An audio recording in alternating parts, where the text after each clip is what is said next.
time. Happy Monday to you.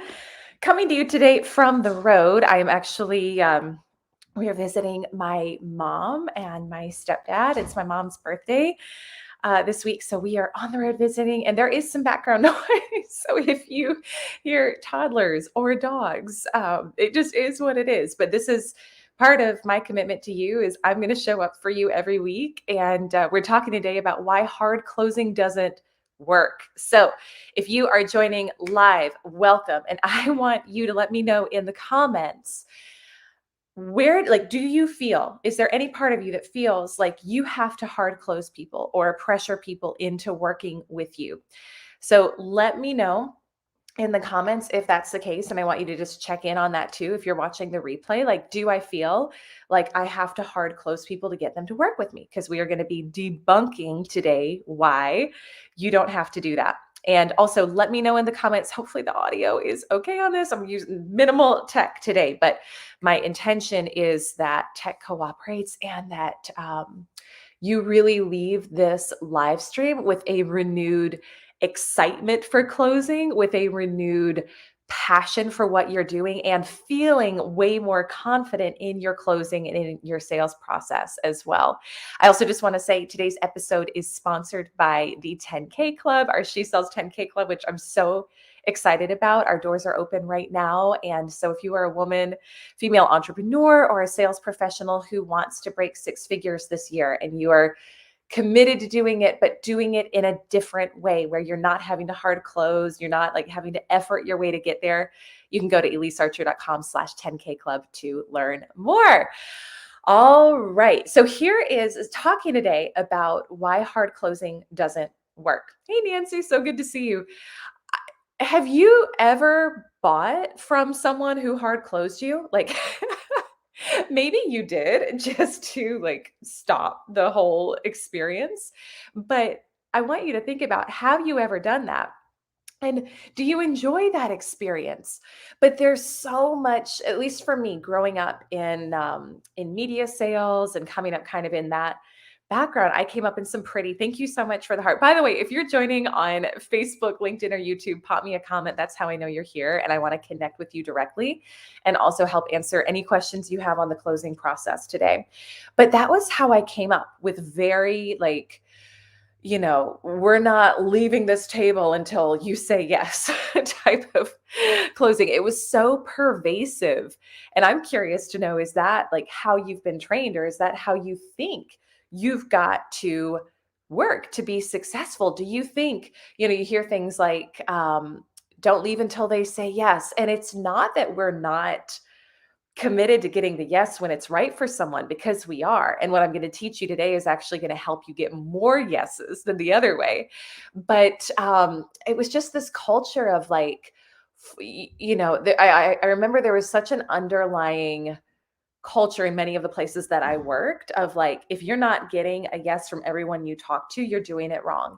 And I felt a lot of pressure to get a yes from everyone. So I put that on my customers, and I was a top producer in the roles I had, but it was like, I know I could have sold more. I know I could have sold more if I didn't feel that pressure. So let me know if you can relate to that in the comments, because today's training and the way that I teach closing now is really inspired by some of those early experiences that just didn't feel good to me, and I know didn't feel good to my customers either. So let's talk about a different way of closing today. And you can take this with you this week into, like, let me know in the comments, do you have sales calls coming up this week? Do you have discovery calls coming up where you're kind of like, ooh, like maybe feeling a little nervous, feeling a little anxious about it? You can use these things right away this week to help you have more success.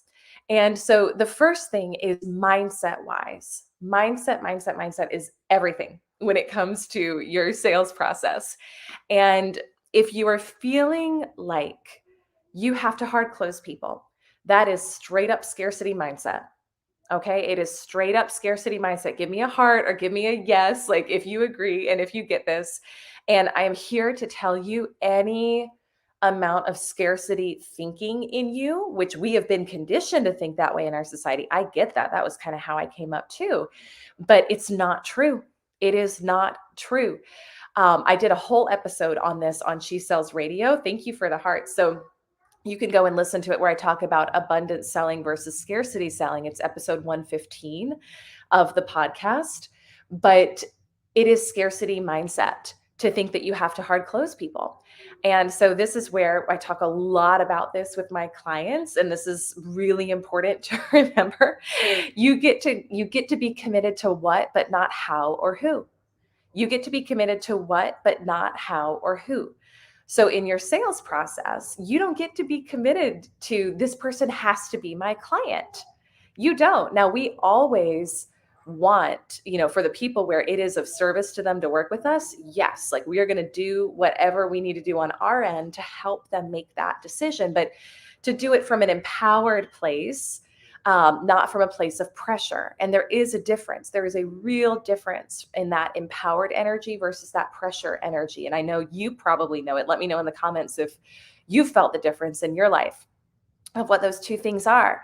So you have to know, and this comes down to whatever your spiritual connection is, whatever your understanding is there, but you have to know that you are always cared for, that you are always supported. You have to know that you are achieving your goals no matter what as well. So I listen every morning to my affirmations.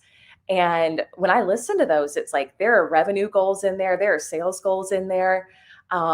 But I'm just focused on the goal. Like I'm not focused on who the people are, who the customers are, that's going to happen through. I know it's going to happen, but it's not our job or our business to be caught up in this one person has to be my client. So when we come from that abundance mindset versus that scarcity mindset, we can serve people more powerfully because you're not like tight knuckling it, right? White knuckling it and gripping to this person has to be my customer or else. You're open. Like you're open and you're able to really lean back and listen in that conversation to assess and see, like, is this person meant to be my customer or not? And you're okay saying no. Trisha, good morning. Good to see you. I feel like that with many discovery meetings. Yeah, this will be a big shift. I think this will be a very big shift because I know you, like knowing you, I think you and I had some of the same conditioning and background in terms of what closing was and what it wasn't, and that you do have to hard close. And so this makes a big shift to think about it this way. Patty, this is not to be weird, but literally you were in my dream last night. I think we were celebrating something. I don't remember what it was. I'm so glad you're here. Rita, good afternoon. So for those of you who are joining live right now, we are talking about why hard closing doesn't work and the fact that there is a different way and there is a better way for you. And I'm on the road today, which is why I'm sitting on the floor of my mother and stepfather's music room in their home. We make it work. We make it work. So you have to know, you have to like deepen your understanding of abundance and the fact that everything in nature in our world is actually literally designed to be abundant. And when we can bring that energy into our sales process and into our closing conversations, everything shifts and the person on the other end will feel it too. And again, you just have to think back to, have I ever been hard closed by someone and really wanted to buy from them?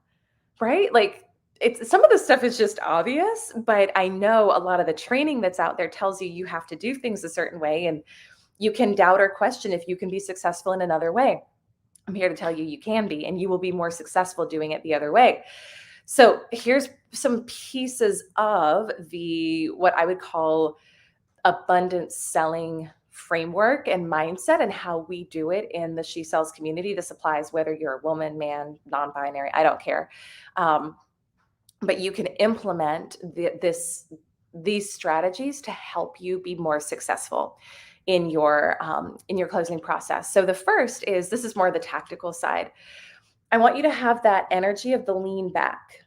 Okay. So when you're on a call with your client, when you're in a meeting, when you're on a Zoom, whatever, it's literally, if you're sitting down and you have a chair, you can lean back into leaning back. If you're standing up, it's still that energy of they are going to like, you're letting them tell you why. Thank you for the heart. You're letting them tell you why they should be your customer as much as you're telling them. So it's that type of an energy of, I am open, again, knowing that I'm supported, knowing that I always hit my goals. Let's see if this person is meant to be my customer. Maybe they are, maybe they're not. I don't know, but let's just see. And so when we have that energy in our meetings, the person is actually more likely to kind of lean in and be interested in what you're saying, instead of, just think about the energetic exchange there. If you're leaning in and you're like, pressure hard closing them, what are they going to do? They're going to lean back, right? So you want to be the one in the lean back role, being available to be convinced of why the person should be your customer. Number two, get them to talk more. This is critical. You have to ask questions. And the rule of thumb, we're not going to go today into what types of questions to ask. We do a lot of that training in the 10K club and my programs, but the rule of thumb is, when you're talking, you're selling. So when you're talking, you're selling them. When they're talking, though, they're buying. They're in that buying energy. So we want to have them say it as much as possible instead of you say it. Why, what is it that you're hoping to achieve today in this conversation? Why do you think this is a good idea for you? Why does this seem like the right fit, right? And get them to say it. And then you use their language when you're repeating it back to them. And it's not a manipulative strategy. It's just service. It's like really letting them lean into their why, and then speaking to them the way that in language that they understand. The third thing is always and only close from that place of must. Always and only close. And when I say close, I mean talk about price, talk about working with you, talk about next steps. When they have said it is a must to work with you. Okay. So this is critical. And I hear this from clients a lot of like, I presented price. The person said, this is great. Let me go think about it. And when I ask, like, well, was it a must for them? How much was this a must for them? Usually what I hear from customers is, I don't know, it probably wasn't. It probably was, if I'm being honest, it probably wasn't a must. So we want to, when something is a must, and let me know in the comments if you can relate to this, or give me a heart if you can relate to this. If something is a must for you, like if you're a parent and your child's life depended on you doing something, right? It's like that type of energy where when something is a must, a no matter what for us, we make it happen. We move heaven and earth to make it happen. We find money we didn't think we had to make it happen. And if you're getting money objections, if you're getting people who are like, I need to think about it, or I just don't have the money, really what they're saying is, this just wasn't a must for me. It's not a must for me. And it's not, there's two things going on there. Number one, you didn't really dig to find out what is a must for them and to help them arrive at that energy within themselves. Or two, it's just not a good fit. It's not a must for them. Thank you for the yes, Rita. And that's okay too. So we want to be willing to walk away. And so if I'm talking to someone and it's like, this would be nice, but it's not a 100% must, like, I'm not going to talk about price. I'm not going to talk about what it's like to work with me. I'm going to dig in and find out, is there something else going on where it really is a must and they're just not aware of it? Like, I'm going to do some more questioning and probing. But if it's not, keep it moving, keep it moving. Another thing that I train my clients to do, and this is, again, if any of you came from kind of that background of like, stick to the script and only say what's in the script. I love a script. I love questions, but I like them as guardrails. I do not like it as handcuffs. Okay. And we need to be able to lean in and say what we're actually thinking. We need to be willing, like, you're talking to someone and they're giving you a bunch of yada, yada excuses. And you're like, I feel like there's actually something else going on here. But if you feel like you can't say it because it's not in the script, or it's like deviating from what you were taught, that one thing that you felt like was going on that you wanted to say, but you didn't let yourself, I can just about guarantee is the thing that would have unlocked their real why and their real must, and would have led it into a yes for them. So be willing to say what you're thinking. And I when I'm on my discovery calls and on application calls, I treat it in many ways like a coaching call. Now, if you're a coach, You are not coaching on these calls, okay? Because if we go in and we solve everybody's problem, it's like, why are they going to hire you, right? So they're not going to get the real transformation that they need if you go and try to solve everything for them on a call, because I can pretty much guarantee that the service you provide and what you do is more valuable than a 30-minute conversation. Like, you need a bigger container than that. So we're not going into coaching and problem solving, but I always ask permission before I speak from my heart. And I'll say, do I have your permission to speak to you as if you were a client and say something that's showing up for me that I think may be going on for you now that's holding you back? So you can just ask that permission. And as soon as they say yes, then you dig in. Okay. And you say, like, here's what I'm really hearing. And does this resonate with you? Like, is this actually showing up for you? Because a lot of times that thing that you're feeling, like maybe you're feeling like this is a pattern that's been going on in somebody's life forever, or you're feeling like, this is there's something they're not saying that's really holding them back. That can be the thing that transforms their life, because you were the one person who was willing to say it to them. So it's really critical that you're willing to speak from the heart and speak your mind. Christina is saying, choosing your clients is powerful. It's okay to say no. Yes, it is 100% okay to say no. And I'm picky with my clients, because it's a commitment. It's like both of us, right? We got to be in this together. And so I want to invite you. The only way you will do that, though, is if you have an abundance mindset. If you don't, you'll feel like you have to make everyone your customer, and it's not an empowered place to be. And then the final piece is, like, don't shy away from following up either. So I used to think I was a bad closer. I'm a good closer now. Like, I know I'm a good closer, and I've got a good closing, like a really good closing rate. And a lot of it is what I'm teaching you today in the mindset. But there's still times where, for whatever reason, it's like a not yet for the person or whatever. Like, follow up, but it's not the energy of, there's someone in the sales training world who talks about, like, I'm going to follow up until one of us dies. And it's kind of like, it's not that energy, but it's having that mindset of service and love with your follow up, and literally just schedule it in your calendar. Like, if the person is someone you really want to work with, and they're, for whatever reason, not ready to move forward right now, schedule a follow up with them in your calendar. Don't leave it to, well, I'll follow up with you at such and such day and time. Now, again, if you're selling low ticket stuff, I don't know that it would be worth it for this, but if you're selling higher ticket items, like, schedule the follow up in your calendar. And then also, thank you for the hearts. Schedule time in your calendar every week for sales follow up, and put the names of, like, either use your CRM. I know I said the dirty word, but use that, or just put the names of the people who who are kind of pending, like, put them in that calendar block of, these are the people I'm going to follow up with today.